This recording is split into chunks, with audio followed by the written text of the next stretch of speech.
അസ്സലാമലൈക്കും, welcome back. അപ്പോൾ ഇന്നത്തേത് പച്ചമാങ്ങ വെച്ചിട്ടുള്ള ഒരു സൂപ്പർ കിഡു ഐറ്റമാണ്. രണ്ട് പച്ചമാങ്ങ നമ്മുടെ കയ്യിലുണ്ടെങ്കിൽ നമുക്ക് ഈ ഒരു സൂപ്പർ ഐറ്റം ഒന്നുണ്ടാക്കിയിട്ട് എടുക്കാൻ വേണ്ടിയിട്ട് പറ്റും. ഇപ്പോൾ പച്ചമാങ്ങയുടെ സീസൺ ആയതുകൊണ്ട് തന്നെ എല്ലാവരുടെ കയ്യിലും പച്ചമാങ്ങ ഉണ്ടാവും. ഇത് ഭയങ്കര ടേസ്റ്റാണ്, അത്രയും ടേസ്റ്റുള്ള ഒരു കിഡു ഐറ്റം തന്നെയാണ് കേട്ടോ. അപ്പോൾ നമുക്കിത് ഉണ്ടാക്കുന്നത് എങ്ങനെയെന്ന് കണ്ടുനോക്കാം. കണ്ടുകൊണ്ടിരിക്കുമ്പോൾ നിങ്ങൾക്ക് ഇഷ്ടമാവുകയാണെങ്കിൽ മറക്കാതെ നിങ്ങളുടെ എല്ലാ സപ്പോർട്ടും ഉണ്ടാവുക. ലൈക്ക് ചെയ്യാനും സബ്സ്ക്രൈബ് ചെയ്യാനും ഒന്നും മറന്നു പോകരുത്. അപ്പം ഞാൻ ഇതിന് വേണ്ടിയിട്ട് 2 വലിയ പച്ചമാങ്ങയാണ് എടുത്തിട്ടുള്ളത്. അതിൻ്റെ തോലൊക്കെ കളഞ്ഞിട്ട് ഒന്ന് എടുത്ത് മാറ്റി വെച്ചിട്ടുണ്ട്. അപ്പോൾ ഇത് തീരെ പുളിയില്ലാത്ത പച്ചമാങ്ങയാണ് കേട്ടോ. അപ്പോൾ പുളിയില്ലാത്ത മാങ്ങ ആകുമ്പോൾ നമുക്ക് കുറച്ച് മധുരം ചേർത്ത് കൊടുത്താൽ മതി. ഇപ്പം ഞാൻ ഈ 2 പച്ചമാങ്ങയും ചെറുതാക്കിയിട്ട് പൊടിയായിട്ട് അരിഞ്ഞെടുത്തിട്ടുണ്ട്. അതിതുപോലൊരു പാനിലേക്ക് ഇട്ട് കൊടുക്കുകയാണ്. ഇനിയിപ്പോൾ അതിൻ്റെ ശേഷം ഞാനിതിലേക്ക് 1.5 കപ്പ് വെള്ളമാണ് ഒഴിച്ചു കൊടുക്കുന്നത്. എന്നിട്ട് നമുക്ക് ഇതൊന്ന് മിക്സാക്കി കൊടുക്കാം.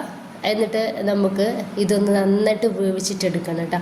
ഒന്ന് മൂടി വെച്ചിട്ട് വേവിക്കുകയാണെന്നുണ്ടെങ്കിൽ ഇത് വേഗത്തിലൊന്ന് വേവായിട്ട് കിട്ടിക്കോളും.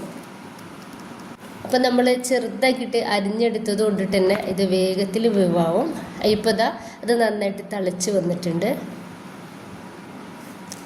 അപ്പോൾ എടുത്തിട്ട് നമ്മൾ ഇതുപോലെ ഒന്ന് ഇളക്കി കൊടുക്കാൻ വേണ്ടിയിട്ട് മറക്കരുത്. അപ്പോൾ ഈ ഒരു സമയത്ത് നമ്മുടെ മാങ്ങ നന്നായിട്ട് വേവായിട്ടുണ്ട്. ഇനിയിപ്പോൾ ഞാനിതിലേക്ക് 1/2 കപ്പ് വെള്ളം കൂടി ഒന്ന് ചേർത്ത് കൊടുക്കുന്നുണ്ട്. എന്നിട്ട് ജസ്റ്റ് ഒന്ന് തിളച്ചാൽ നമുക്ക് ഗ്യാസ് ഒന്ന് ഓഫ് ചെയ്യാം. ഇപ്പോൾ ഇത്രയും മതി കേട്ടോ. ഇനി നമുക്ക് ഇതൊന്ന് അരിച്ചെടുക്കണം. ഇനിയിപ്പോൾ നമ്മുടെ മിക്സിയുടെ ജാറിലിട്ടിട്ട് നന്നായിട്ട് അരച്ചെടുക്കുകയാണെങ്കിൽ പോലും ചെറിയ കട്ടകളും ചെറിയ തരികളൊക്കെ ഉണ്ടാവും കേട്ടോ. ഇങ്ങനെയാവുമ്പോൾ നമുക്ക് എന്ത് ചെയ്താൽ മതി, ഇങ്ങനെ ഒന്ന് അരിച്ചെടുത്താൽ മാത്രം മതി.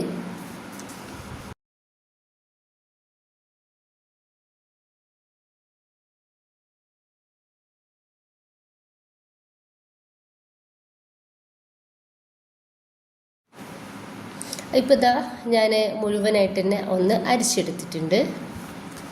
ഇനിയിപ്പോൾ ഞാനിതിലേക്ക് 1/4 കപ്പ് പഞ്ചസാര ചേർത്ത് കൊടുക്കുന്നുണ്ട്. എന്നിട്ട് നന്നായിട്ട് ഒന്ന് മിക്സ് ആക്കിയിട്ട് എടുക്കുക.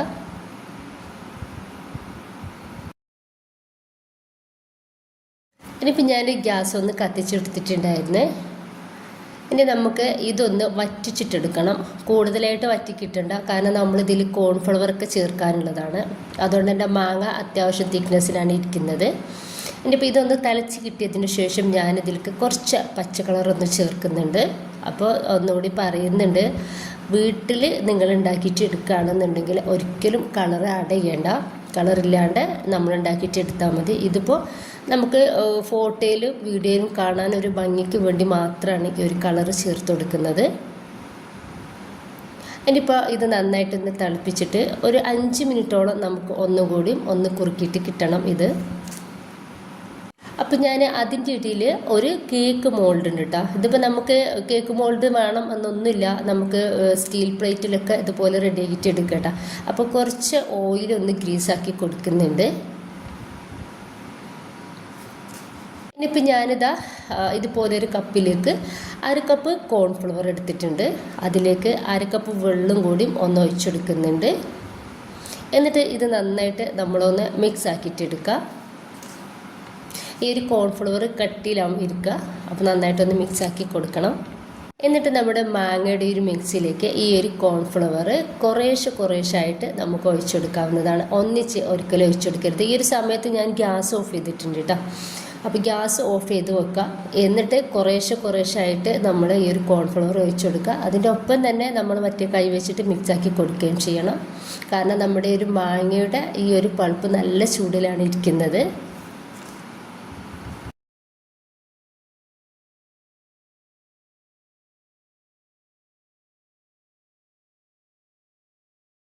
ഇപ്പം ഞാൻ ഈ കോൺഫ്ലവർ മൊത്തത്തിലായിട്ട് ഒഴിച്ചു കൊടുത്തിട്ട് ഒന്ന് നന്നായിട്ടൊന്ന് മിക്സ് ആക്കിയിട്ട് എടുക്കുന്നുണ്ട്.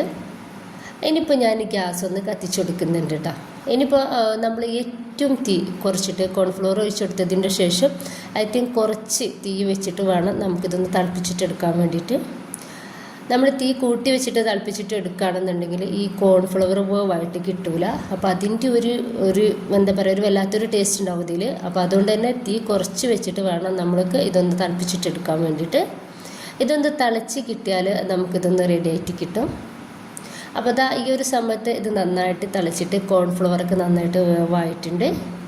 ഈ ഒരു സമയത്ത് ഇനിയിപ്പോൾ ഞാൻ ഗ്യാസ് ഒന്ന് ഓഫ് ചെയ്ത് കൊടുക്കുകയാണ്. അപ്പോൾ ഈ ഒരു തിക്നെസ്സിന് വേണം നമുക്കിത് കിട്ടാൻ വേണ്ടിയിട്ട്. അപ്പോൾ ഇതാ ഇത്രയും മതി.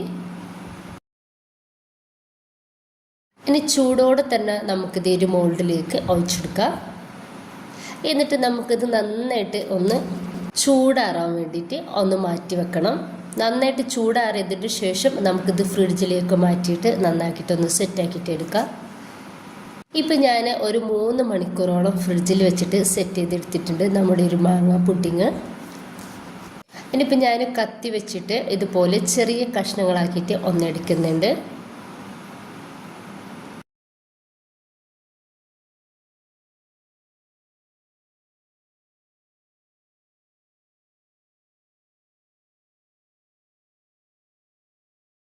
ഇനിയിപ്പോൾ ഇതുപോലെ ഒന്ന് ചെറിയൊരു കഷ്ണം ഒന്ന് എടുത്തിട്ടുണ്ട്.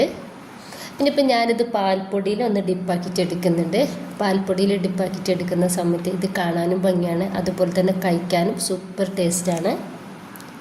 അപ്പോൾ ഇത് ഭയങ്കര സോഫ്റ്റിലാണ് ഇരിക്കുന്നത്. അപ്പോൾ നമ്മൾ സൂക്ഷിച്ചിട്ട് വേണം ഇതുപോലെ ഒന്ന് റെഡിയാക്കിയിട്ട് എടുക്കാൻ വേണ്ടിയിട്ട്. ഭയങ്കര ടേസ്റ്റുള്ള ഒരു പുഡിങ് തന്നെയാണിത്. അപ്പം നമുക്ക് മാങ്ങ വെച്ചിട്ട് നമുക്ക് അടിപൊളി ഐറ്റംസ് ഉണ്ടാക്കിയിട്ട് എടുക്കാൻ വേണ്ടിയിട്ട് പറ്റും. എല്ലാവരും ഇതുപോലെ ഒന്ന് ഉണ്ടാക്കി നോക്കുക.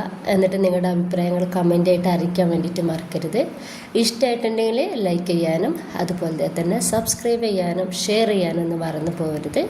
ഇൻഷാ അല്ലാഹ്. Okay, by.